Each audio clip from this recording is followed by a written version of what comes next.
Hi guys, happy Tuesday. It's me again, ready for Read Aloud.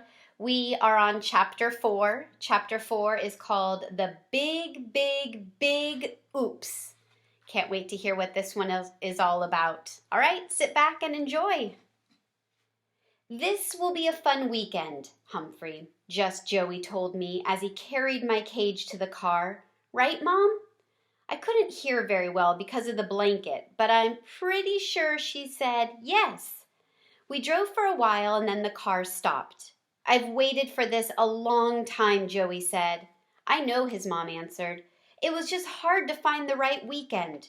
It's a long way to your dad's house. I don't think Humphrey would be comfortable on such a long drive. But your dad had to work on a special project, so you're with me this weekend for a change. Joey picked up the cage, and I could feel him carry me up the sidewalk. I heard his mother put the key in the door. My whiskers wiggled and my tail twitched as I braced myself for Skipper's barks. Dog barks can be as painful to my ears as a whistle blast. But there was no barking. Where was Skipper? Once we were in the house, Joey uncovered my cage. "This is my house, Humphrey," he said. "It's just an ordinary house, I guess. Nothing special." "It's great," I said. My eyes darted around the room, searching for a glimpse of Skipper. Joey's mom leaned down to look at me. "Hello, Humphrey," she said. "You're just as handsome as Joey said you are." I knew right away that I liked her. "Show Mom how you can spin," Joey told me. I leaped onto my wheel and started running. "Wow, look at him go," Joey's mom said. "That's better than an hour at the gym." Joey looked around. "Where's Skipper?" "Yes, where's Skipper?" I squeaked. "Oh, Becca offered to take him for a walk," his mom said. "Wasn't that nice?" "Yes," I squeaked. I know how much my classmates love their pet cats and dogs, but much of the time they aren't hamster friendly. In fact, they are usually hamster scary. So whoever Becca was, I silently thanked her. I crossed my toes and hoped it would be a very long walk. Joey leaned down close to my cage. "Becca lives across the street," he said. "She'll be back soon with Skipper. I can't wait for you to meet him." Eek! I didn't mean to squeak, but I couldn't help it. "I have so much to show you," Joey told me. "I want you to see my room and Skipper catching a frisbee." "Could we skip the frisbee part?" I asked. Unfortunately, all that Joey heard was squeak, squeak, squeak. He carried my cage to his room and gave me a tour. "Here's my bed, Humphrey," he said, "and my desk, and my dresser. Oh, and here's my closet." I appreciated the tour, but when humans carry my cage, it swings back and forth, and my tummy feels a little strange. I was happy when Joey set my cage on his desk and I wasn't swaying so much. "Is everything okay?" Joey's mom asked from the hallway. "Yep," just Joey said. "Yep," I squeaked. "So far." I hopped on my wheel for another good spin, which helps me relax. "I sure would like to have a hamster like you for a pet," Joey said, settling on the bed.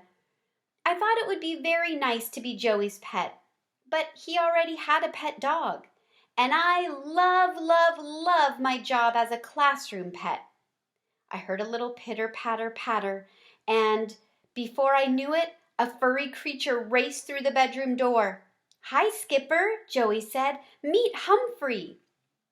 I braced myself as he trotted toward my cage. Skipper was a medium-sized dog, white with brown spots. He looked up at the cage and wagged his tail. He raised his nose and sniffed, so I scurried to the back of my cage to get as far away from him as I could. You can't be too careful. All the while, Joey talked to Skipper, explaining that I'm a hamster and I live in his classroom. Skipper wagged some more, and then he did something unexpected. He trotted out of the room. I've met a few dogs nose to nose in the past, and they were all interested in me. In fact, they wouldn't leave me alone. They had bad breath and big teeth, and they all looked as if they thought I'd make a tasty little snack. I realized for the first time that, like humans and hamsters, dogs are not all alike. Maybe this would be a fun weekend after all. The next morning when Joey woke up, his mom came into the room and asked him what he wanted to do for the day. Skipper was nowhere in sight.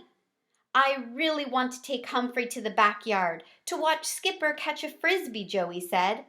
His mom shook her head.